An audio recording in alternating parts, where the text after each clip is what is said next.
मैं घर में अकेली रहती थी। एक आदमी को काम पर रख लिया। हमेशा रात को खाना खाने के बाद मुझे होश ही नहीं रहता था। सुबह पूरा शरीर दर्द करता था। एक रात खाना खाए बिना ही सो गई, लेकिन उस वक्त मेरे होश उड़ गए जब आधी रात होते ही उस आदमी ने मेरे साथ, मेरा नाम रीना था और मैं 24 साल की एक जवान और खूबसूरत लड़की थी। मैं पढ़ाई करने के बाद नौकरी करने लगी। आज मेरी छुट्टी थी और मैं घर का सामान लेने के लिए बाजार गई तो गर्मी की वजह से मुझे चक्कर आने लगे। मैं एक हफ्ते का सामान खरीद कर घर वापस आ रही थी, तभी एक आदमी मुझसे टकरा गया। मुझे बहुत शर्मिंदगी का एहसास हुआ। मेरी वजह से उसे काफी जोर से चोट लगी थी। गर्मी की वजह से वो भी पसीना पसीना हो रहे थे। मैंने उस आदमी से माफी मांगी तो कहने लगे कि बहन जी, मुझे काम की जरूरत है। मैं पहले एक दुकान पर नौकरी करता था, लेकिन फिर वो दुकान बंद हो गई और मैं बेरोजगार हो गया। मैं हर दिन काम की तलाश में बाजार आता हूँ, लेकिन कोई मेरी उम्र देखकर मुझे काम नहीं देता। मैं बहुत ही बुरी हालात में जिंदगी गुजार रहा हूँ। आप मुझ पर थोड़ी सी मेहरबानी कर दीजिए। आप जो भी काम कहेंगी मैं कर दूंगा। उस आदमी ने जबरदस्ती मेरे हाथ से सामान की थैलियां पकड़ ली और कहने लगा, बहन जी, मैं आपको आपकी गाड़ी तक छोड़ आता हूँ। आप मुझे कुछ पैसे दे दीजिएगा। उस आदमी की हालात देखकर मुझे उस पर बहुत रहम आया। वो मेरे पापा की उम्र के थे। मुझे उनके चेहरे से अपने पापा की याद आने लगी। वह आदमी बहुत अच्छे से बात कर रहे थे और किसी अच्छे घर के लग रहे थे। हालात ने उन्हें इस स्टेज पर पहुंचा दिया था कि वो मुझसे नौकरी मांगने पर मजबूर हो गए थे। मैंने कहा, बाबा जी ठीक है, मैं आपको अपने घर के कामकाज के लिए रख लेती हूँ। मुझे एक ऐसे इंसान की जरूरत है जो मेरे घर का सामान लाए और छोटे बड़े काम भी कर दे। अगर आपको कोई एतराज ना हो तो आप मेरे साथ चलें। मेरी बात सुनकर उस आदमी के चेहरे पर मुस्कुराहट आ गई। मैंने बाबा जी से उनका घर पूछा तो बाबा जी ने बताया कि वो दूसरे शहर से यहाँ नौकरी करने के लिए आए हैं और अपनी बेटी की शादी के लिए मेहनत कर रहे हैं। हर बाप की तरह वो भी अपनी बेटी को दुनिया भर की खुशियां देना चाहते थे। उनकी बात सुनकर मेरी आंखों में आंसू आने लगे। गुजरे हुए कुछ पल मेरी आंखों के सामने आ गए थे और मेरी आंखें से आंसू आ गया। मैंने बाबा जी को तसल्ली दी कि आप परेशान न हो, सब कुछ ठीक हो जाएगा। घर आकर मैंने बाबा जी को घर के थोड़ी बहुत काम समझाए। मैं बाबा जी से सफाई का काम करवाना चाहती थी। मेरा घर तो ज्यादा गंदा नहीं होता था, लेकिन मेरे पास सफाई करने के लिए वक्त नहीं था।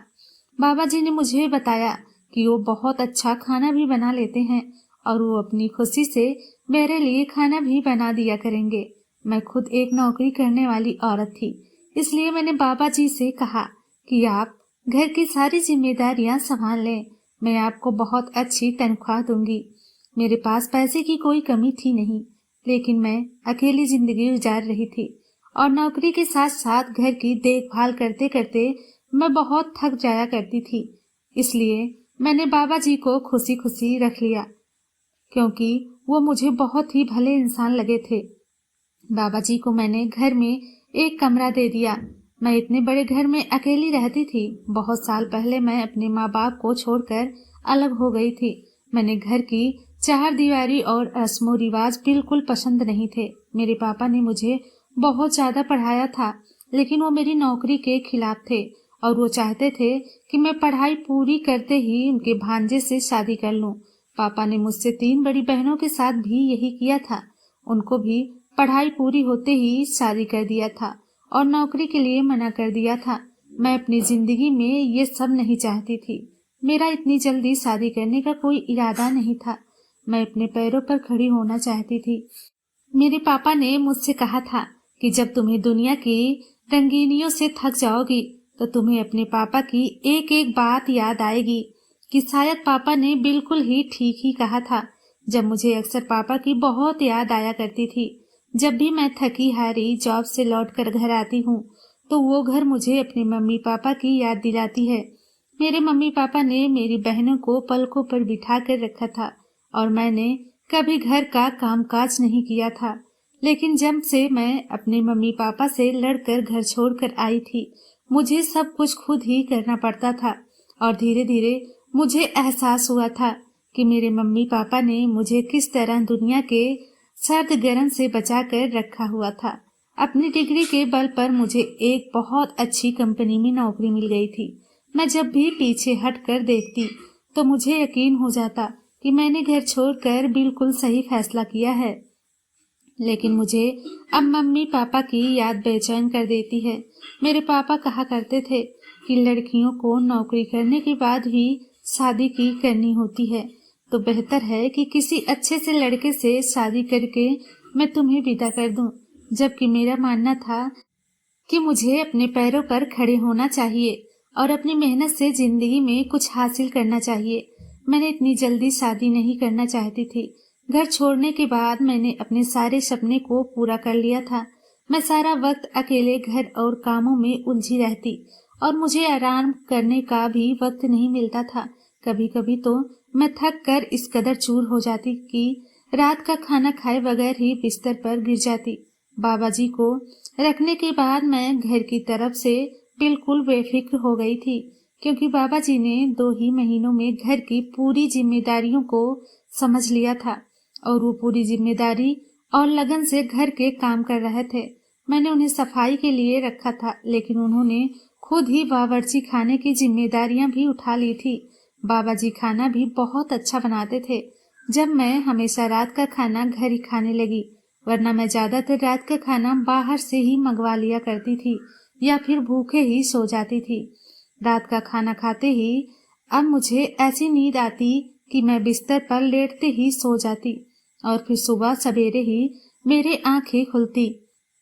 बाबा जी के आने से मैं अपनी नींद को लेकर बहुत ही ज्यादा परेशान थी, क्योंकि मुझे पहले सारी रात बिस्तर पर लेटे रहने के बाद भी नींद नहीं आती थी। थकावट की बहुत से मेरा सारा जिस्म दर्द करता था, लेकिन बाबा जी के आने से मुझे बहुत आराम मिला था और मुझे बहुत अच्छी नींद आने लगी थी। उनको काम पर रखे 15 दिन ही हुए थे कि सब कुछ बहुत अच्छे से चल रहा था।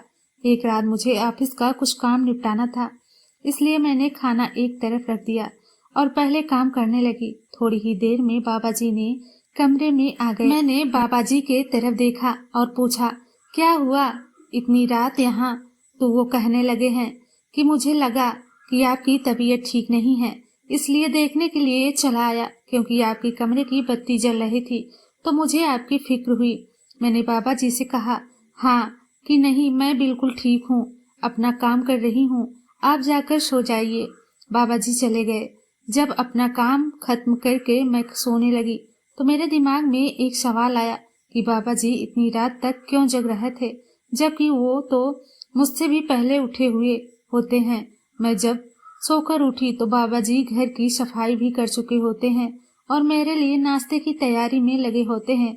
इसलिए सोच में कुछ देर के बाद सो गई और हमेशा की तरह सुबह उठकर ऑफिस चली गई। लेकिन कहीं न कहीं मेरे दिमाग में बाबा जी को लेकर बहुत सारे सवाल उठ रहे थे। मैं बाबा जी को बिल्कुल भी नहीं जानती थी और मेरे उन पर इस कदर भरोसा कर लिया था कि उन्हें अपने घर में जगह दे दी थी। मुझे ऑफिस में पहले ही बहुत सारी परेशानियों का सामना था और अब ऐसे में बाबा जी को लेकर भी मैं बहुत परेशान हो गई थी। वैसे तो बाबा जी बहुत अच्छे से बात करते थे और दिल लगाकर घर के काम काज करते, मुझे उनसे कोई परेशानी नहीं थी। लेकिन कल रात की बात ने मुझे कुछ उलझन में डाल दिया था। शाम को जब मैं घर वापस लौटी तो बाबा जी ने फौरन चाय बनाई और मेरे कमरे में ले आए। मैंने बाबा जी से पूछा कि उनके घर वाले कैसे हैं और उनकी बेटी की शादी कब है। बाबा खुद ही बताने लगे कि उनके घर वाले गांव में रहते हैं और बाबा जी को शहर आ गए कई साल गुजर चुके हैं। वो यही नौकरी करते हैं और 1 साल में एक बार अपने घर का चक्कर लगाते हैं। उनकी बेटी की शादी में 6 महीने बाकी हैं और बाबा जी को उनकी शादी की तैयारियां करनी है, इसलिए उन्हें पैसों की जरूरत है। मैंने बाबा जी से कहा कि आप फिक्र ना करें, मुझसे जितना हो सके आपकी बेटी की शादी के लिए आपकी मदद जरूर करूंगी। वो बहुत खुश हुए और चले गए। मैं सोचने लगी कि न जाने मैं इस आदमी पर विश्वास करके ठीक भी कर रही हूँ या नहीं। मैं सोचा कि मुझे एक बार बाबा जी को आजमा लेना चाहिए। मैंने रात को खाना नहीं खाया, बल्कि बीमारी का बहाना करके जल्दी सोने के लिए लेट गई। मैं आंख बंद करके काफी देर लेटी हुई थी, लेकिन कुछ भी नहीं हुआ। सोच रही थी, मैंने फालतू में एक अच्छे इंसान पर शक किया और न जाने क्या क्या सोच लिया। इतने में कमरे का दरवाजा खुला और वह आदमी कमरे में चला आया। मैं कमरे का दरवाजा लॉक करके ही सोने के लिए लेटी थी। उस आदमी ने उस घर की एक्स्ट्रा चाबियां से कमरे का दरवाजा खोला था। मेरी सांस रुकी थी। इतनी रात को न जाने मेरे कमरे में क्या करने आए थे। मुझे सोता हुआ देखकर वह वापस कमरे में से बाहर निकल गए और मेरी सांस में सांस वापस आई। लेकिन उस वक्त मेरे कदमों तले से जमीन निकल गई जब उस आदमी के पीछे एक ऐसा इंसान कमरे में आया जिससे मैं बहुत अच्छी तरह पहचानती थी, और मुझे यकीन नहीं आ रहा था कि वो इंसान आधी रात को मेरे घर में भी मौजूद हो सकता है। वो इंसान मेरे बिस्तर के करीब चला आया और मेरे पास बैठ गया। उसकी निगाहें मेरे शरीर पर थी। जैसे ही उसने मेरे चेहरे पर हाथ फेरा, मेरी जान निकल गई और मैं उठ बैठी। मुझे जागता हुआ पाकर वह इंसान भी हक्का बक्का रह गया। शायद उसे यकीन था कि मैं गहरी नींद में सो रही हूँ। मैंने फौरन ही कमरे की सारी लाइटें जला दी और शोर मचा दिया। बाबा जी मेरे आवाज पर फौरन कमरे में चले आए। मैं गुस्सा से बाबा जी की तरफ देख रही थी और वो नजरें झुकाए खड़े थे। मैंने आगे बढ़कर उस इंसान का कॉलर पकड़ लिया। उससे सवाल किया कि वो रात के इस वक्त में मेरे घर में क्या कर रहा है, जबकि मैं अच्छी तरह जानती थी कि वो इंसान मेरे कमरे में क्यों आया है। जब मैं अपना घर छोड़कर नौकरी के लिए निकली तो मुझे अंदाजा हुआ कि दुनिया में अच्छे लोगों के साथ साथ बुरे से बुरे लोग भी मौजूद हैं, जो आपके लिए मुश्किल खड़ा कर देते हैं, खासकर उस वक्त जब आपके सर पर माँ बाप भाई का साया ना हो। मेरी नौकरी एक बहुत बड़ी कंपनी में तो लग गई थी, लेकिन वहाँ का मैनेजर जो मेरा बॉस था मेरे लिए एक मुसीबत साबित हुआ था। मैं जवान होने के साथ साथ बहुत ज्यादा खूबसूरत भी थी और यही बात मेरे लिए परेशानी बन गई थी। उसकी गंदी नजरें हर वक्त मेरे तरफ जमी रहती हैं। वो मैनेजर मेरी खूबसूरती पर पूरी तरह दीवाना हो गया था और उसने ऑफिस में मेरा काम करना मुश्किल कर दिया था। वो बहाने बहाने से मुझे अपने कमरे में बुलाता और मेरे करीब आने की कोशिश करता। मैं जितना उससे बचने की कोशिश करती, वह जानबूझकर उतना ही मुझे तंग करता। जब मैं उसके कमरे में न जाती तो वो खुद मेरे कैबिन में चला आता और मुझसे वह इस तरह की बातें करता कि मैं शर्म से पानी पानी हो जाती। मैं जानती थी कि उसकी नीयत गलत है। एक दिन वह मुझसे कहने लगा कि वो मुझे बहुत अच्छी प्रमोशन दिलाएगा अगर मैं उसकी ख्वाहिश को पूरा कर दूंगी। मुझे अच्छी तरह मालूम था कि उसकी ख्वाहिश क्या होगी, इसलिए मैंने एक जोरदार थप्पड़ उसके चेहरे पर मार दिया। मैं सोच भी नहीं सकती थी कि वो इतनी बड़ी कंपनी में काम करने वाला मैनेजर इतनी घटिया सोच का मालिक होगा। मैं उसकी बेटी की उम्र की थी, लेकिन उसे फिर भी मेरे साथ इतनी घटिया बात करते हुए कोई शर्म महसूस न हुई। जैसे ही मैंने उसके मुंह पर थप्पड़ मारा, ऑफिस में एक हंगामा खड़ा हो गया और बात ऊपर तक चली गई। मैंने अपनी सफाई में कुछ कहने की कोशिश ही नहीं की, जबकि मैनेजर ने मेरे खिलाफ बता दिया और कहा कि मैं उससे प्रमोशन मांग रही थी, और जब मैंने उसे प्रमोशन देने से इनकार कर दिया तो मुझे बदनाम करने के लिए यह खेल रचाई है। मैं उसकी झूठ पर दंग रह गई थी। वो बहुत पुराना नौकर था। मेरी कंपनी में मुझसे ज्यादा उस पर भरोसा था और मेरे खिलाफ नोटिस भेज दिया। उस दिन के बाद मैं बहुत ही ज्यादा मोहताज हो गई। मैं उस मैनेजर से दूर रहती थी। कोई काम भी होता तभी उसके कमरे में ना जाती और न नौकरियों से अपना पूरा काम करवाती। मैं बहुत साल से उसे नजरअंदाज कर रही थी क्योंकि मेरे लिए एक नौकरी बहुत अहम थी। लेकिन मैं नहीं जानती थी कि उस मैनेजर ने मेरा पीछा अभी भी नहीं छोड़ा है, बल्कि वो तो अपनी बेइज्जती का बदला लेना चाहता था। आधी रात को अपने कमरे में अपने मैनेजर को देखकर मेरी जान निकल गई थी। वो इस कदर बेशर्म निकला था कि उसने आधी रात को मेरे घर आ गया था।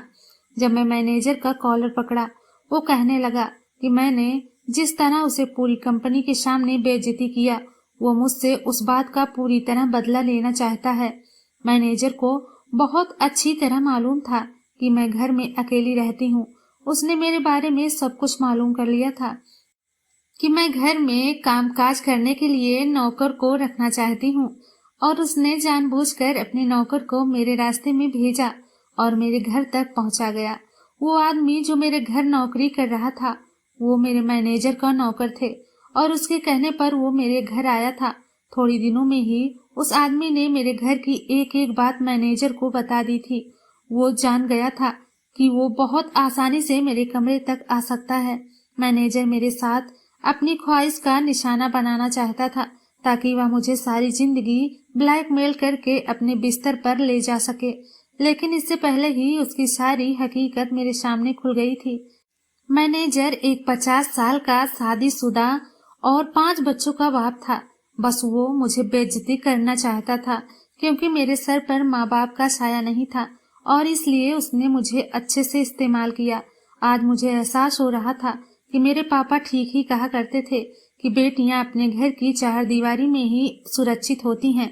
मैंने बाबा जी की तरफ गुस्से से देखा और उनसे कहा कि आप तो मेरे बाप की जगह थे।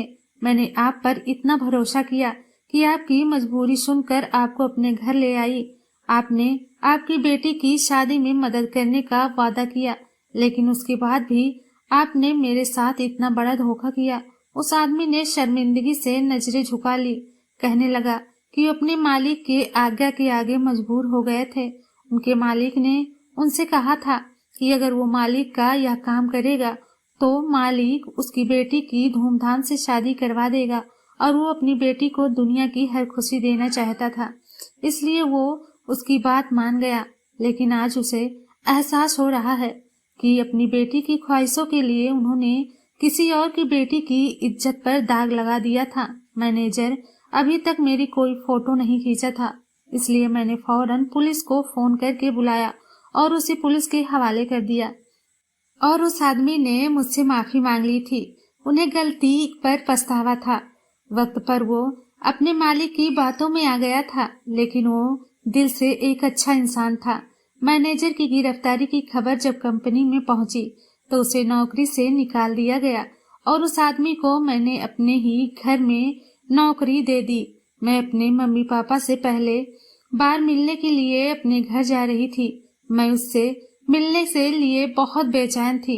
मैं उनसे माफी मांगना चाहती थी क्योंकि अब मुझे अच्छी तरह समझ आ गया था कि मैं कितनी गलत थी। पहले मुझे अपने मम्मी पापा की बातें बहुत ही बुरी लगती थी, लेकिन जब मुझे पता चल गया था कि कहीं न कहीं वो मुझसे ज्यादा जवानी की खबर रखते हैं, जब मैं अपने घर पहुंची तो मेरी मम्मी पापा मुझे देखकर बहुत खुश हुए और मेरे पापा ने सब कुछ भुलाकर मुझे अपने गले से लगा लिया। मैंने पापा को बताया कि मैं बहुत ही अच्छी नौकरी कर रही हूँ और जब मैं शादी करना चाहती हूँ। मेरी बात सुनकर पापा मुस्कुरा उठे और कहने लगे कि तुम्हें जो भी लड़का पसंद आए हम तुम्हारी शादी उससे करवा देंगे। मैंने पापा से कहा कि मुझे सिर्फ नौकरी करने की ख्वाहिश थी, मैं किसी को पसंद नहीं करती और अब आप जिससे कहेंगे मैं उससे शादी कर लूंगी। पापा ने अपने पसंद से मेरी शादी एक ऐसे लड़के से करवा दी जिससे मेरी नौकरी पर कोई ऐतराज नहीं था। मुझे समझ आ गया था कि जिस औरत के सर पर किसी मर्द का साया नहीं होता, जमाना उसे नोचने के लिए तैयार रहता है। इंसान शादी के बाद भी अपना ख्वाहिश पूरा कर सकता है और मैं भी नौकरी करके अपनी ख्वाहिश पूरी कर रही थी। और पापा सच कहा करते थे कि औरत को बिना जरूरत नौकरी नहीं करनी चाहिए। आप ये कमेंट करके जरूर बताइए कि औरत की नौकरी को लेकर आपकी क्या राय है। क्या आप औरत को जरूरत पड़ने पर ही नौकरी करनी चाहिए? क्या औरत को जरूरत पड़ने पर ही चार दीवारियों से निकलना चाहिए, या फिर अपनी ख्वाहिश को पूरी करने के लिए भी वो नौकरी कर सकती हैं? धन्यवाद दोस्तों।